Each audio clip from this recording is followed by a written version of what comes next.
ষষ্ঠ দফার ভোটের পর ফলাফল, বিজেপি কয়টিতে এগিয়ে, তৃণমূল কয়টিতে এগিয়ে, সে ব্যাপারে আলোচনা করব। লোকসভা কেন্দ্রে ভোট হয়ে গেছে। লোকসভা নির্বাচনের সমীক্ষায় বাংলায় কে এগিয়ে, হাড্ডাহাড্ডির লড়াই কার কার মধ্যে, সে ব্যাপারে আজকে আলোচনা করব এবং কোন জায়গায় কত শতাংশ ভোট পড়েছে সে ব্যাপারেও আলোচনা করতে চলেছে। তো দেরি না করে ভিডিওটি শুরু করা যাক। দেখো, বাংলায় ভোট চিত্রে এক নজরে, এটা দফা 6-এ ঝাড়গ্রামে হচ্ছে কিন্তু 79.68% ভোট পড়েছে এবং ঝাড়গ্রামে বিজেপি প্রার্থী ছিল ডক্টর প্রণব টুডু টিএমসি থেকে, কালীপ্রসাদ সোরেন এবং সোনামণি টুডু ছিল সিপিএম থেকে। তো এর মধ্যে এটা ছিল ঝাড়গ্রাম। তারপর হচ্ছে পুরুলিয়াতে দেখো, পুরুলিয়াতে 74.09% ভোট পড়েছে। তো পুরুলিয়ার বিজেপি প্রার্থী জ্যোতির্ময় সিং, টিএমসি প্রার্থী শান্তিরাম মহতা এবং ধীরেন্দ্রনাথ মহতা সিপিএম থেকে। তো হচ্ছে বাঁকুড়া থেকে 76% ভোট পড়েছে টোটাল। আর বাঁকুড়ার যে বিজেপি প্রার্থী ছিল সুভাষ সরকার, অরূপ চক্রবর্তী ছিল বাঁকুড়া থেকে প্রতিনিধিত্ব করছে। এবং বিষ্ণুপুর থেকে 81.47% যে ভোটটা রয়েছে, এত শতাংশ ভোট পড়েছে বাঁকুড়া বিষ্ণুপুর থেকে। বিষ্ণুপুরেতে কিন্তু সৌমিত্র খা আছে টিএমসি থেকে, সুস্মিতা বাউরি হচ্ছে সিপিএম কংগ্রেস প্রার্থী। এবং তমলুক বিধানসভা লোকসভা কেন্দ্র কিন্তু এবার প্রচুর ভোটটা পড়েছে, 79% তমলুক থেকে প্রতিনিধিত্ব করেছে বিজেপি থেকে ডক্টর অভিজিৎ গঙ্গোপাধ্যায় এবং দেবাংশু ভট্টাচার্য হচ্ছে টিএমসি থেকে।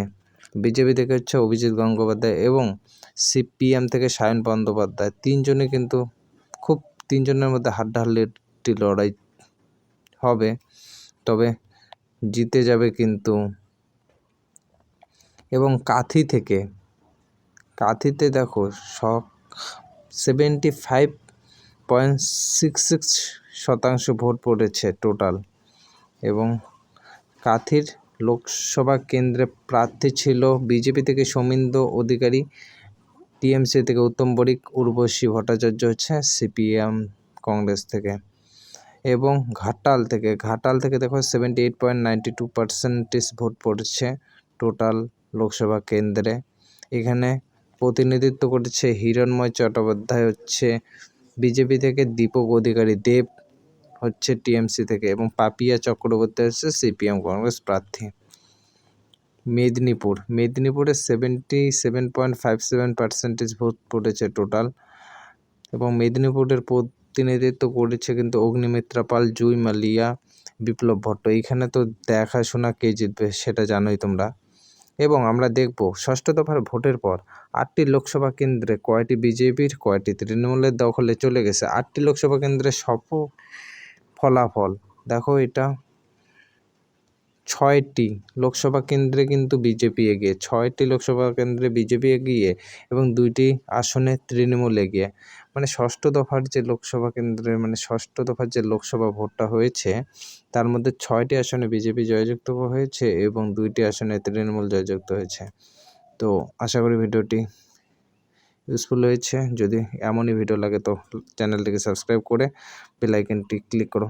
কিন্তু আমি বারবার বলে কমেন্টে বলো যে টিএমসি এত বেছে, আরে ভাই তোমরা জানোই যখন, তো 4 তারিখের ওয়েট কিসের জন্য করতেছো, করে ফেলো না। এটা প্রিডিকশন, আমি বারবার বলতেছি এটা কিন্তু প্রিডিকশন, এইটাই যে সঠিক রেজাল্ট সেটা না।